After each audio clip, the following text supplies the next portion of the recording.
जय Hind dear students. I hope कि video clear होगा, यहाँ पे दिख रहा होगा आपको क्लियरिटी के साथ। हम लोगों ने लास्ट टॉपिक जो चैप्टर में पढ़ा था केमिकल बॉन्डिंग में, वो डिटेल में पढ़ा था कि आयनिक बॉन्ड क्या होता है और आयनिक बॉन्ड बनता कैसे। क्या पढ़ा था कि आयनिक बॉन्ड क्या होता है और आयनिक बॉन्ड बनता कैसे, ये पढ़ा था ना भाई। उसके बाद लास्ट में उसकी कंडीशन पड़ी थी, condition favours the formation of ionic bond. Ionic bond बनेगा कैसे, तो उसके लिए 3 कंडीशन मैंने आपको बताई थी। कि पहली कंडीशन ये थी कि आयनिक बॉन्ड बनने के लिए जो पहली कंडीशन थी कि क्या बनेगा, आयनिक बॉन्ड बनने के लिए सबसे पहली कंडीशन थी कि सर आयनाइजेशन एंथैल्पी की वैल्यू लो होनी चाहिए। क्या होनी चाहिए? आयनाइजेशन एंथैल्पी शुड बी लो।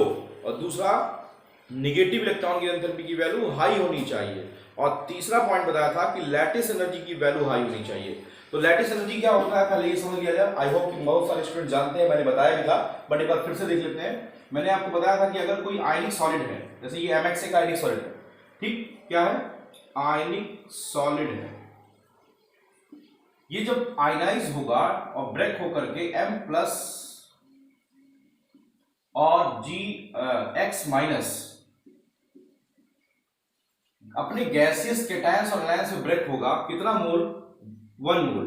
तो 1 मोल आयनिक सॉलिड जब ब्रेक होता है अपने 1 मोल गैसियस केटायन और 1 मोल गैसियस एनायन में, तो जो अमाउंट ऑफ एनर्जी रिक्वायर्ड होती है ब्रेक करने के लिए, उसी को डियर स्टूडेंट्स क्या बोलते हैं? लैटिस एनर्जी बोलते हैं। क्या बोलते हैं? लैटिस एनर्जी बोलते हैं। ये मैंने आपको बताया था, ये बताया था डिफिनेशन कि 1 मोल आयनिक सॉलिड को उसके गैसियस कंस्टिट्यूएंट्स केटायंस और एनायंस में ब्रेक करने के लिए जितनी amount of energy release required होती है, क्योंकि यहां पे तो बॉन्ड बना हुआ है और बॉन्ड को क्या करना पड़ेगा? ब्रेक करना पड़ेगा। तो 1 मोल आयनिक सॉलिड को उसके गैसेस केटायन और एनायंस में ब्रेक करने के लिए जितनी अमाउंट ऑफ एनर्जी रिक्वायर्ड होती है उसे लैटिस एंथैल्पी कहते हैं। ये मैं आपको डियर स्टूडेंट बता चुका था, बताया था ना भाई।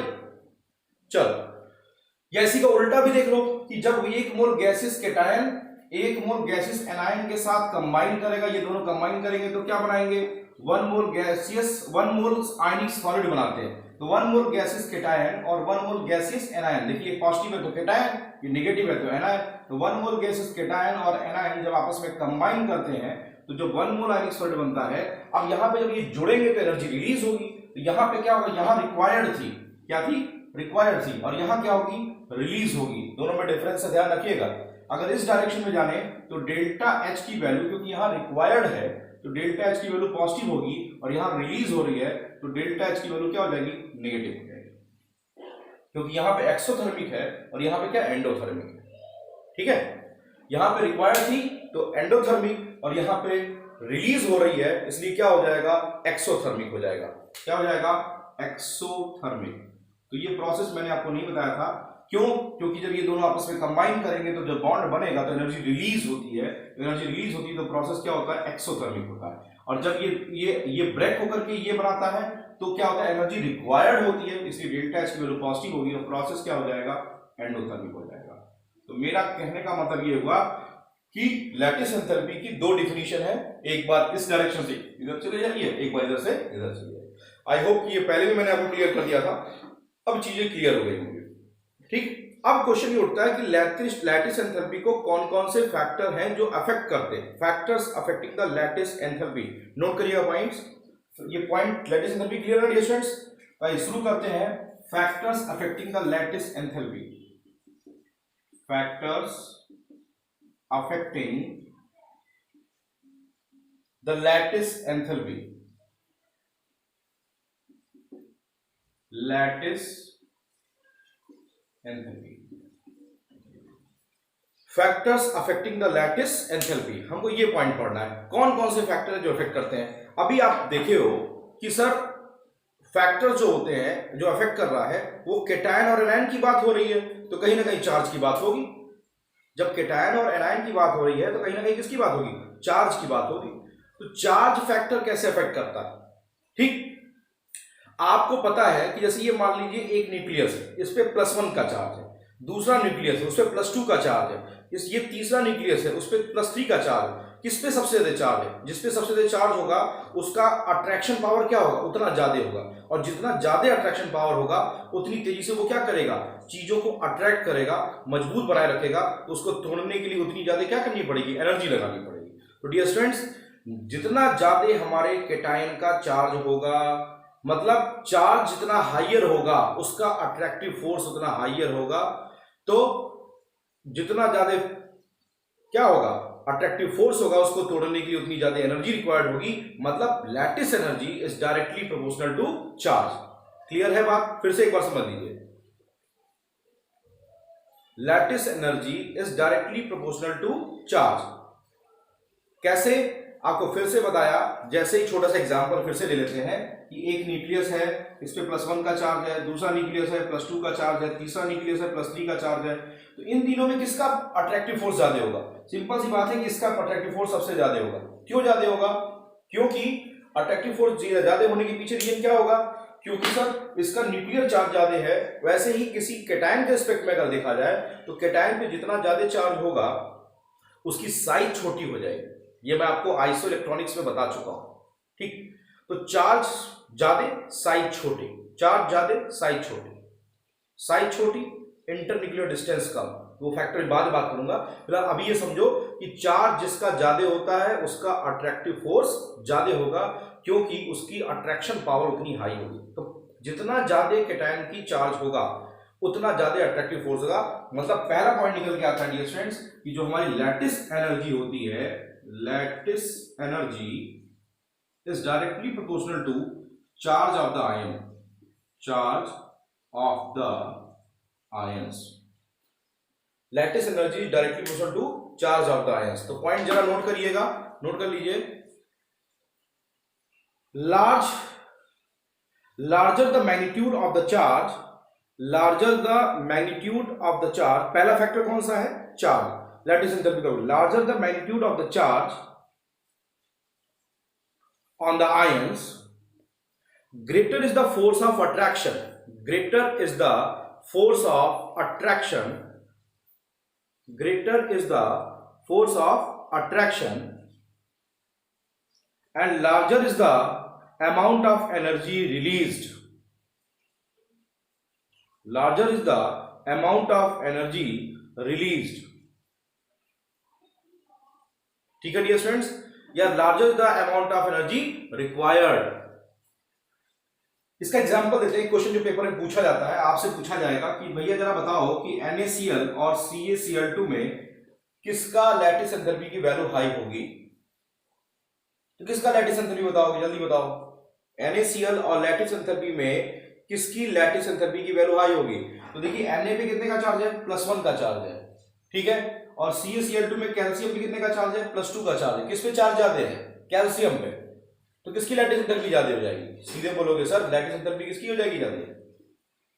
कैल्शियम, ठीक है। तो लैटिस एंथैल्पी किस पे डिपेंड करती है? चार्ज पे डिपेंड करती है। क्लियर है? किसी को प्रॉब्लम?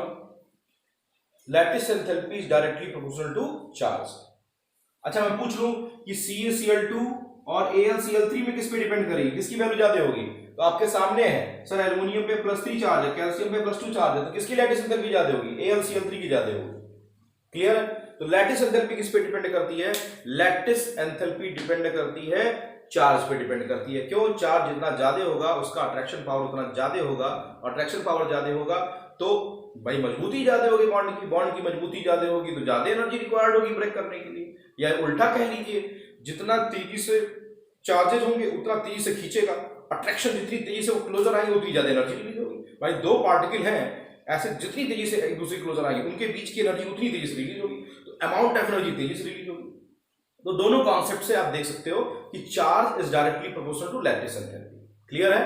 क्वेश्चन ये दोनों बनते हैं, कंपटीशन में पूछे जाते हैं, नीट पे भी और वैसे भी क्वेश्चन पूछे जाते हैं किसकी लैटिस एंथैल्पी ज्यादा होगी, तो किसकी ज्यादा होगी? क्लियर होगी? क्लियर है dear students? If yes please raise your hand, if yes please raise your hand. Okay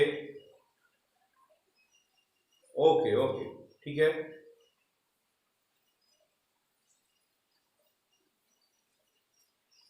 ठीक है, चलो सेकंड पॉइंट देखते हैं डियर स्टूडेंट्स। सेकंड पॉइंट क्या है? दूसरा पॉइंट है size, size of the ions, size of the ions. Size of the ions कैसे वर्क करता है?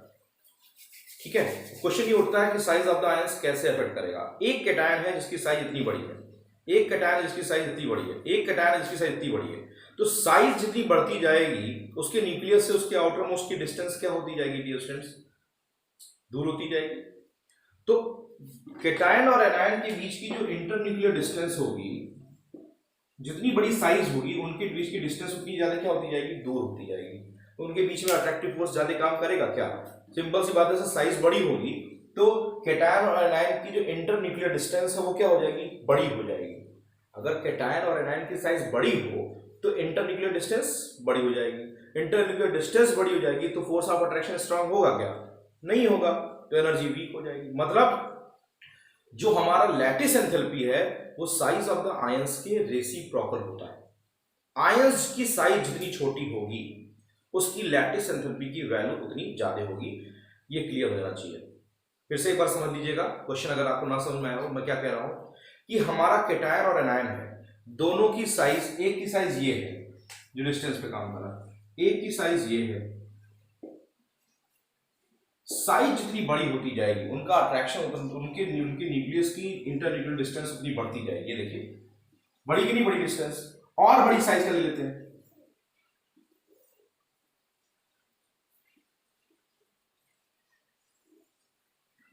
साइज थोड़ी सी बढ़ेगी, बढ़ेगी तो इंटरन्यूक्लियर डिस्टेंस क्या होती जा रही है, बढ़ती जा रही है। तो साइज बढ़ती जाएगी तो क्या होगा डियर स्टूडेंट, ऑब्वियस सा क्लियर है कि सर साइज अगर बढ़ती जाएगी तो क्या होता जाएगा, अपने आप आपको क्लियर होना चाहिए कि सर साइज अगर बढ़ेगी तो इंटरन्यूक्लियर डिस्टेंस बढ़ेगी, और इंटरन्यूक्लियर डिस्टेंस बढ़ेगी तो अट्रैक्शन फोर्स कम होगा, तो उसको तोड़ने के लिए ज्यादा एनर्जी लगेगी, कम एनर्जी लगेगी। ठीक है, तो फाइनली क्या ऑब्जर्व आ गया कि सर जो हमारी लैटिस एंथैल्पी होती है, lattice enthalpy is directly proportional to inversely proportional to size of ions होती है।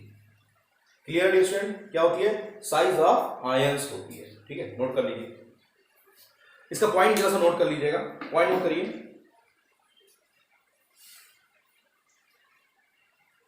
जरा सा पॉइंट इसका नोट कर लीजिएगा। Greater the size of the ions, greater the size of the ions, greater will be the internuclear distance. Greater the size of the ions, greater will be the internuclear distance. मैं जान रहा हूं आज थोड़ी सी network issues होंगे, तो बच्चों को कुछ नेटवर्क की प्रॉब्लम आ रही होगी या चीजें थोड़ी सी समस्या आ रही होगी, बट डोंट वरी, मैं इसका वीडियो भी आपको अवेलेबल करा दूंगा, ऑफलाइन वीडियो भी आपको अवेलेबल होगा, तो वो परेशान होने की जरूरत नहीं है, लेकिन वहां से एक बार क्लियरिफाई कर लीजिएगा जहां पे आपके कुछ पॉइंट्स छूट रहे होंगे। ठीक है, कोई बात नहीं है। तो लिखिए पॉइंट है, greater the size of the ions, greater will be the internuclear distance, greater will be the internuclear distance and smaller is the lattice energy, smaller is the lattice energy. आपको एग्जांपल देता हूं, आइए देखते हैं, बहुत बार पूछा जाता है कंपटीशन में, आई होप कि आप जानते भी होंगे, और देख लेते हैं। देखिए क्वेश्चन कहता है कि सोडियम के हैलाइड्स को जरा लैटिस एंथैल्पी के इंक्रीजिंग ऑर्डर में अरेंज कर दीजिए। ये देखिए सोडियम का हैलाइड का मतलब sodium fluoride, sodium chloride, sodium bromide और सोडियम आयोडाइड, ये तो चार होंगे, sodium fluoride, sodium chloride, sodium bromide, sodium iodide. अब देखिए यहाँ सोडियम तो सेम है, सोडियम की साइज का कोई मतलब ही नहीं है, तो किसकी साइज देखेंगे, तो साइज हम देखेंगे फ्लोरीन, क्लोरीन, ब्रोमीन और आयोडीन, मतलब फ्लोराइड, क्लोराइड, ब्रोमीन और आयोडाइड की। तो सबसे बड़ी साइज होती है आयोडाइड की, फिर किसकी साइज होती है, ब्रोमाइड की, फिर किसकी होती है, क्लोराइड की, और फिर किसकी होती है, फ्लोराइड। सबसे कम साइज किसकी होती है, फ्लोरीन की, फ्लोराइड आयन की, फिर किसकी होती है, क्लोराइड आयन की, फिर ब्रोमाइड आयन की, और फिर आयोडाइड आयन की। तो मैंने अभी बोला कि जो हमारी लैटिस एंथैल्पी होती है वो साइज की क्या होती है, रेसिप्रोकल होती है। तो सबसे छोटी जिसकी साइज होगी उसकी लैटिस एंथैल्पी सबसे ज्यादा होगी। तो सबसे छोटी साइज किसकी है, फ्लोरीन की, तो सबसे ज्यादा लैटिस एंथैल्पी किसकी होगी, सोडियम फ्लोराइड। समझ बात आई कि नहीं आई, क्लियर है? If yes then please raise your hand. Okay ठीक है, चलो मतलब कहने क्या होगा कि लैटिस एंथैल्पी साइज फैक्टर की क्या होती है, रेसिप्रोकल होती है। तो अगर मैं कहूं लैटिस एंथैल्पी का इंक्रीजिंग ऑर्डर, तो सबसे ज्यादा Na है, फिर NaCl, फिर NaBr, क्यों? क्योंकि फ्लोराइड की साइज सबसे छोटी, तो इसकी लैटिस एंथैल्पी सबसे ज्यादा। क्लियर है? किसी को प्रॉब्लम? तो इस तरीके से डियर स्टूडेंट्स आपको क्लियर हो गया होगा कि लैटिस एंथैल्पी का दो फैक्टर काम करता है, पहला साइज, पहला चार्ज और दूसरा साइज। ठीक है? कोई प्रॉब्लम? कोई प्रॉब्लम? चलो, वेरी गुड। आओ देखते हैं। तो एक चीज क्लियर हो जानी चाहिए आपकी कि सर लैटिस एनर्जी जो होती है is directly proportional to charge upon size of ions. ऐसे पॉइंट नोट करिए। ठीक है? इस पे क्वेश्चन आते हैं डियर स्टूडेंट्स। एक दो क्वेश्चन और मैं आपको करा देता हूं। ऐसे कैल्शियम का हैलाइड के बारे में देख लोगे तो भी आपको मिल जाएगा बहुत सारे आंसर। एनसीईआरटी में मेंशन है, क्वेश्चन करिएगा। अगर फिर भी नहीं आता है देन प्लीज मुझसे बताइएगा, मैं आपको उसका सोल्यूशन बताऊंगा। ठीक है? चलो, अब अगला पॉइंट आता है। जब हम लैटिस एंथैल्पी पढ़ ही रहे हैं तो लैटिस एंथैल्पी की डेफिनेशन पढ़ चुके हैं, लैटिस एंथैल्पी का कौन कौन से फैक्टर इफेक्ट करते हैं ये पढ़ चुके हैं।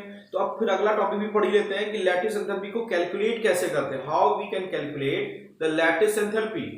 तो लैटिस एंथैल्पी को कैलकुलेट करने के लिए सिर्फ एक रास्ता है, डायरेक्ट मेथड नहीं है, इनडायरेक्ट मेथड है, जिसको बोलते हैं बॉर्न-हैबर साइकिल। क्या बोलते हैं?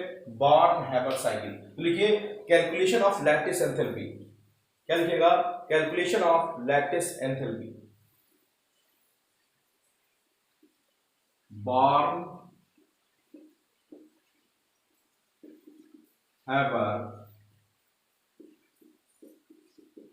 साइकिल। बहुत इंपॉर्टेंट पॉइंट है, इस पे नीट का क्वेश्चन आएगा, थर्मोडायनामिक्स से पढ़ाऊंगा तो वहां फिर से इसको हमको पढ़ना है। नीट के क्वेश्चन, आईआईटी क्वेश्चन बहुत पूछे जाते हैं डियर स्टूडेंट्स। ठीक है? तो हमको पढ़ना है बॉर्न-हैबर साइकिल क्या होती है। ठीक है?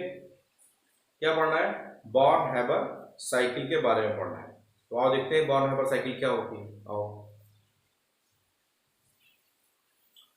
बॉर्न-हैबर साइकिल अगर कोई पूछे क्या है तो आप बोलोगे इट इज द मेथड या it is the cycle with the help of which we can calculate the lattice enthalpy value।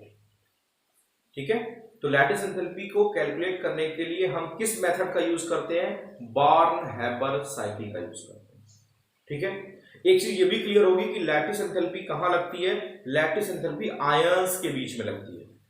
तो कोवलेंट बॉन्डिंग में हम लैटिस एंथैल्पी की बात नहीं करने वाले, ये ध्यान रखिएगा। हम केवल इसकी बात कहां करेंगे? सिर्फ और सिर्फ आयनिक बॉन्डिंग में करेंगे। ये सब चीजें बेसिक चीजें जिनको जानना चाहिए। जब भी लैटिस एंथैल्पी आए आपके दिमाग में तुरंत आयनिक बॉन्ड आना चाहिए, तुरंत कैटायन आना चाहिए, तुरंत एनायन आना चाहिए। ठीक है डियर स्टूडेंट्स? यहां तक की बातें क्लियर हो रही है? एकदम क्लियर है? Then we will start the next point. If yes then please raise your hand. Okay, चलो तो बॉर्न-हैबर साइकिल देख लेते हैं। देखिए डियर स्टूडेंट्स, ठीक है, वेरी गुड, थैंक यू। अब क्वेश्चन ये उठता है कि ठीक है सर आपने बता दिया, हमने समझ लिया, अब हमको जरा सा बॉर्न-हैबर साइकिल के बारे में बता दो कि कैसे कैलकुलेट करेंगे। ठीक है? तो और देखते हैं। देखो भाई, ये है सोडियम। नहीं सर ये क्या बताने जा रहे हैं?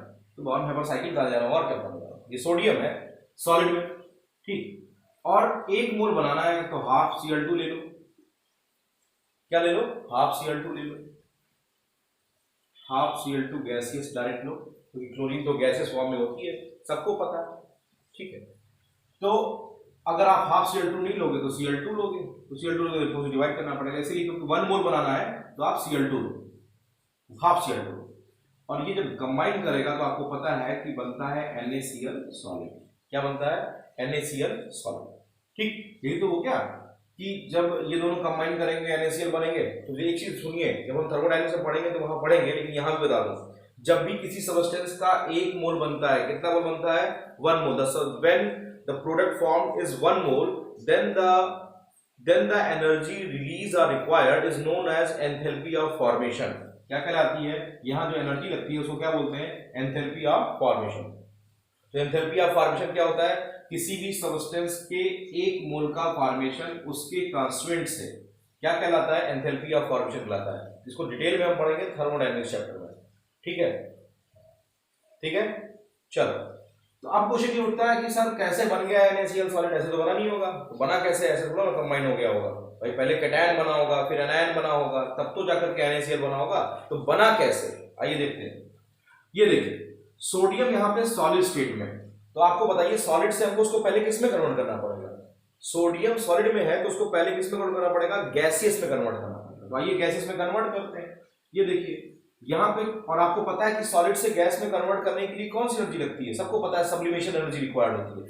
किसी भी सब्सटेंस को सॉलिड से डायरेक्ट गैस में कन्वर्ट करना हो तो सब्लिमेशन एनर्जी, तो क्या हो जाएगा? जैसे ये एनर्जी दी है ये गैस में कन्वर्ट हो गया। ठीक है, चलिए ये क्लोरीन मॉलिक्यूल है, हमको क्लोरीन मॉलिक्यूल से क्लोरीन एटम चाहिए, तो क्या लगेगा? मॉलिक्यूल है, मॉलिक्यूल को तोड़ने के लिए डिसोसिएशन एनर्जी लगेगी। तो कौन सी एनर्जी? Dissociation energy. तो डिसोसिएशन एनर्जी क्या करेगी? क्लोरीन मॉलिक्यूल से क्लोरीन एटम बना लेगी। क्लियर है यहां तक का पॉइंट? सोडियम सॉलिड से सोडियम गैस बनाए, सब्लिमेशन एनर्जी दिया। क्लोरीन गैसियस मॉलिक्यूल से क्लोरीन एटम बनाए, कैसे? डिसोसिएशन एनर्जी दिया। डिसोसिएशन मतलब समझ रहे हैं, जो ब्रेक करने के लिए काम में है। अब क्या करेंगे? हमको कैटायन चाहिए। अच्छा, कैटायन के लिए डियर स्टूडेंट्स आपको पता है कि आयनाइजेशन एनर्जी लगानी पड़ती है। चलो दे दो इसको आयनाइजेशन एनर्जी। सर हमने इसको आयनाइजेशन एनर्जी दे दी। जैसे आयनाइजेशन एनर्जी देंगे तो क्या होगा? इलेक्ट्रॉन एक निकल जाएगा, निकल जाएगा तो ये क्या बन गया? Na+ गैस बन गया कि नहीं बन गया? चलो अब दूसरी बात, अब दूसरी बात क्या है? ये क्लोरीन है गैस, हमको क्लोरीन से एनायन बनाना है। एनायन के लिए आपको याद करिए बताया था इलेक्ट्रॉन गेन एंथैल्पी लगती है। इलेक्ट्रॉन गेन एंथैल्पी दे दो इसको, होगी नहीं? तो क्या हो जाएगा? ये Cl- गैसेस में कन्वर्ट हो गया। कहेंगे सर आप कुछ तो ले आए, कुछ नहीं ले आया, सब कुछ आ गया। कहेंगे कैसे? ये देखिए Na+ और Cl- दोनों आपस में कंबाइन करेंगे। Na+ और Cl- दोनों आपस में क्या कर गए? कंबाइन कर गए। जैसे ही Na+ और Cl- कंबाइन किए, Na+ और Cl- कंबाइन किए तो क्या हो जाएगा? जल्दी से बताइए। 1 मोल गैसेस कैटायन, ये देखिए कितना है? 1 मोल गैसेस कैटायन और 1 मोल गैसेस एनायन। याद करिए लैटिस एंथैल्पी की डेफिनेशन बताया था कि when 1 mole gases cation and 1 mole gases anion combines to form 1 mole ionic solid, 1 mole ionic solid, that is known as lattice enthalpy। तो आइए दोनों को जोड़ देते हैं। अब क्योंकि यहां गैसेस कैटायन और आयन जुड़ रहे हैं तो यहां जो लैटिस एंथैल्पी क्या होगी? रिलीज होगी। हुआ कि नहीं हुआ? तो 1 मोल गैसेस कैटायंस और एनायंस बनाने के लिए हमने प्रोसीजर क्या फॉलो किया? फिर से देख लीजिए स्टूडेंट्स। Na सॉलिड से पहले हमने गैस बनाए, सब्लिमेशन एनर्जी दिया, ठीक है। उसके बाद फिर हाफ Cl2 में डिसोसिएशन एनर्जी दिया, क्लोरीन, ठीक है, एटम बना। फिर इलेक्ट्रॉन गेन एंथैल्पी दिया या Cl- बना। तो 1 मोल गैसेस कैटायन और एनायन जब बन गए तो इनको कंबाइन करा दिया तो NaCl बन गया सॉलिड। बना कि नहीं बना? क्लियर है? चलो फाइनली ये ऑब्जर्व हो गया कि सर ये जो साइकिल बनी है, देखिए एक साइकिल बन गई नहीं बन गई? ये जो साइकिल बनी है इसको बोलते हैं हम डियर स्टूडेंट्स बॉर्न-हैबर साइकिल। कोई हुआ नहीं है? बॉर्न-हैबर साइकिल क्या होती है समझ में आ गया? Born-Haber cycle formation of ionic compound होती है या फॉर्मेशन ऑफ NaCl होती है। ऐसे बोलते हैं। कोई पूछे बॉर्न-हैबर साइकिल क्या है, तो born-Haber cycle lattice enthalpy calculate कराती है। किसके लिए? स्पेशली फॉर NaCl के लिए। और वैसे आप देखेंगे तो जनरली किसी भी 1 मोल आयनिक सॉलिड के प्रिपरेशन के लिए यूजफुल होती है। तो उसकी एनर्जी कैसे निकालोगे? तो एक भैया एक आप थर्मोडायनेमिक्स चैप्टर में पढ़ोगे हेस लॉ। क्या पढ़ोगे? हेस लॉ। हेस लॉ क्या कहता है कि भैया यहां से कंपनी भाग जाओ, मतलब यहां से कंपनी भाग जाओ, और या फिर क्या करो, यहां से छोटे छोटे पार्ट में तोड़ते हुए जाओ। यहां से कुछ दूर साइकिल से गए, फिर उधर से रास्ते से गए, फिर इधर से गए, तो वो कहता है कि यहां से जितना दूर आप कंपनी भाग जाने में एनर्जी लगाए उतनी एनर्जी छोटे छोटे पार्ट में जो एनर्जी लगी उस एनर्जी के सम के बराबर होगी। मतलब डायरेक्ट एनर्जी जो है वो उन सारे एनर्जीज का क्या होगी? सम होगी। तो यहाँ देखिए NaCl के फॉर्मेशन के लिए जो डायरेक्ट एनर्जी वो क्या है? Enthalpy of formation. और ये सब क्या छोटी छोटी एनर्जी है जो टूट करके तब जाकर के ये बन रहा है। तो ये सेकेंडरी पाथ है और ये डायरेक्ट पाथ है। तो हेस लॉ क्या कहता है कि जो डायरेक्ट वाला पाथ है इसकी जो एनर्जी होगी वो इन सब एनर्जी का क्या होगी? सम होगी। अकॉर्डिंग टू हेस लॉ के अकॉर्डिंग क्या है कि the sum of the path, single path जो है वो मॉडिफाइड पाथ जो है, डिफरेंट पाथ जो है उनकी एनर्जी के क्या होगी? सम के बराबर होगी। ठीक है, तो हेस लॉ क्या कहता है समझ में आ गया कि अगर कोई सिंगल स्टेप रिएक्शन है, उसी रिएक्शन को अगर हम मल्टी स्टेप बना दें तो उनमें जो अमाउंट ऑफ एनर्जी होगी वो सिंगल स्टेप की जो एनर्जी होगी उन मल्टी स्टेप्स की एनर्जी का क्या होगा? सम होगा। तो यहाँ पे क्या आ गया डियर स्टूडेंट्स? यहाँ पे हो गया कि एंथैल्पी ऑफ फॉर्मेशन, ऐसे देख ले, बिठा दो इसको या इसी को देख लो, यही लिख देता हूँ कि enthalpy of formation is the sum of, ये देखिए, sublimation plus ionisation enthalpy plus dissociation energy plus electron gain enthalpy plus lattice enthalpy. मतलब इन सब का सम जो होगा वो एंथैल्पी ऑफ फॉर्मेशन के बराबर होगा। ये सिंगल स्टेप में था, ये डिफरेंट स्टेप्स में थे। तो ये जो सिंगल स्टेप की एनर्जी होगी वो इन सब स्टेप्स की एनर्जी के सम के बराबर होगी। तो डियर स्टूडेंट्स अब जरा देख लो यहाँ पे कि अगर हमको यहाँ पे सब्लिमेशन एनर्जी पता हो, आयनाइजेशन एंथैल्पी पता हो, डिसोसिएशन एनर्जी पता हो, इलेक्ट्रॉन गेन एंथैल्पी पता हो और एंथैल्पी ऑफ फॉर्मेशन पता हो, क्या हो, एंथैल्पी ऑफ फॉर्मेशन पता हो, तो अपने आप आपकी क्या निकल जाएगी, लैटिस एंथैल्पी की वैल्यू निकल जाएगी। तो लैटिस एंथैल्पी कैलकुलेट हुई कि नहीं हुई, बोलिए भाई। लैटिस एंथैल्पी कैलकुलेट हो गई, ठीक है। तो बॉर्न हैबर साइकिल क्या है, लैटिस एंथैल्पी कैलकुलेट हो गई students.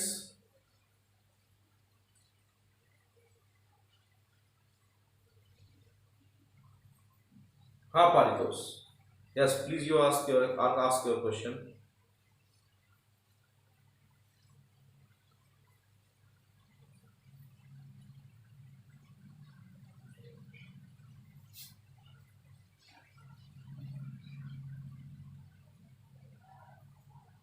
Please send your message. Please send your message. Yes, it is. If you have any problem. अगर टॉपिक क्लियर हो गया बॉर्न हैबर साइकिल का, then please raise your hand. Clear है? Okay. देखिए clear होगा तो ही बोल रहा, लेकिन एक चीज तो क्लियर हो गई होगी, मोटा मोटा एक क्लियर हो गया होगा कि सर लैटिस ये क्या नाम है, लैटिस एंथैल्पी को कैलकुलेट करने के लिए हम बॉर्न हैबर साइकिल का यूज करते हैं। एक पॉइंट ये क्लियर हो गया होगा। फिर एक चीज ये क्लियर हो गया कि एंथैल्पी ऑफ फॉर्मेशन किसे कहते हैं, आपके सामने है सर। एंथैल्पी ऑफ फॉर्मेशन किसे कहते हैं, किसी भी सब्सटेंस के एक मोल का फॉर्मेशन उसके गैसेस कांस्टिट्यूएंट्स है। दूसरा पॉइंट कि बॉर्न हैबर साइकिल क्या बताती है, हेस लॉ क्या है, तो हेस लॉ बताता है, हेस लॉ क्या एक्सप्लेन करता है, हेस लॉ एक्सप्लेन दैट कि जो एक स्टेप का रिएक्शन होता है उसकी एनर्जी जो होती है वो मल्टी स्टेप की एनर्जी के सम के बराबर होती है। ये भी चीज क्लियर हुआ होगा। फिर हम जो थर्मोडायनेमिक्स पढ़ेंगे तो वहां क्लियर कर लेंगे और एक बार, ठीक है। बाकी बॉर्न हैबर साइकिल से लैटिस एंथैल्पी कैसे कैलकुलेट करते हैं, फार्मूला आपके सामने आ गया। आई होप कि टॉपिक क्लियर हो गया होगा डियर स्टूडेंट्स। आज का आपका होमवर्क जो है, आज का आपका जो होमवर्क है, मुझे जाना हो कि नेटवर्क प्रॉब्लम बच्चों को बहुत ज्यादा है, वो सामने मुझे भी दिख रहा है कि ब्लर आ रहा है वीडियो में, but don't worry, offline video बन रहा है, वो आपको इजीली अवेलेबल हो जाएगा, कोई दिक्कत नहीं है। आज का होमवर्क ये है, नोट कर लीजिए, होमवर्क ये है कि आपको एंथैल्पी ऑफ फॉर्मेशन, हेस लॉ और जो ये बेसिक मैंने जो पॉइंट बताए, क्या कहते हैं, बॉर्न हैबर साइकिल बताइए, इसके बारे में एक बार जनरल एक्सप्लेनेशन देख लीजिएगा, नोट्स कॉपी से बना लीजिएगा, ठीक है। उसके बाद भी अगर आपको कोई प्रॉब्लम होती है तो हम देखेंगे। हमारा आयनिक बॉन्ड का फॉर्मेशन, उसका कंप्लीशन खत्म हो चुका है। हम लोग कल के वीडियो लेक्चर में डियर स्टूडेंट्स कोवेलेंट बॉन्डिंग पढ़ेंगे। क्या पढ़ेंगे, कोवेलेंट बॉन्डिंग पढ़ेंगे। देखिए कुछ चीजें होती हैं कि चीजें नहीं समझ में आती तो आपको इवनिंग सेशन में क्लियरली क्वेश्चन पुटअप करने चाहिए, बट बहुत रेयर बच्चे होते हैं जो क्वेश्चन पुटअप करते हैं। Most of the students question नहीं पुटअप करते, वो आपकी प्रॉब्लम है। देखिए और एक चीज और बहुत क्लियर बता दूं कि अगर आप नीट की प्रिपरेशन कर रहे हो, आईआईटी की प्रिपरेशन कर रहे हो और सोच रहे हो फर्स्ट ईयर से ही तैयारी कर लेंगे, तो गलत कर रहे हो। बोर्ड पहले है, उसके बाद ये सब काम आएगा, उसके बाद आपके पास समय है। आप सिर्फ एनसीईआरटी ईमानदारी से पढ़ लो, किसी भी एक सीनियर से आप बात कर लो, वो आप 12th में जो रहा हो, जो पास आउट हुआ हो, उससे पूछ लोगे तो वो आपको बताएगा कि सर हमको मैथ क्या नाम है, नीट की आईआईटी की प्रिपरेशन के लिए पहले एनसीईआरटी फॉलो करनी पड़ेगी। तो रिक्वेस्ट है NCERT line by line reading लगाइए, आधे से ज्यादा क्वेश्चन पुट करें। आपकी बार बायोलॉजी में लगभग 75% questions from NCERT and in chemistry approx 45 question में 35 क्वेश्चन जो थे वो टोटल एनसीईआरटी से थे, ठीक है। तो आप जिसको समझते हैं बहुत हल्का कि इसका कोई मतलब नहीं है, वो है बहुत कुछ, बस आप उस पर ध्यान नहीं देते, ठीक है। चलिए, thanks for watching my video dear students and I hope कि वीडियो लेक्चर आज का समझ में आया होगा, ठीक है। Thank you. कल हम लोग ऑक्सीडेशन स्टेट पढ़ेंगे, एक बार सही से इसको देख लीजिएगा।